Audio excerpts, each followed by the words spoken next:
పెద్దయినా నేను నీ పంట కొనుక్కోపోయేది. సంతోషం అయ్యా. ఒక బస్తాకి ఎంత ఇస్తున్నారయ్యా? బస్తా 80 కేజీలే కదా.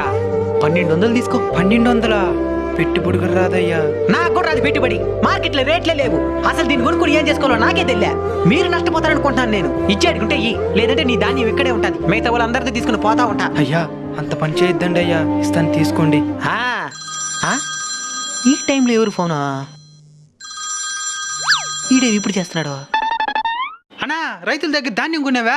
దాన్ని మన దగ్గర నుంచి కొనేదానికి క్లయింట్లు వచ్చినారనా? చెప్పు. ఒక బస్తా రేట్ అని చెప్పమంటావా? 3000 చెప్పు. 3000? 3000. ఇక్కడ రైతులకి 2500 ఇస్తుండేది.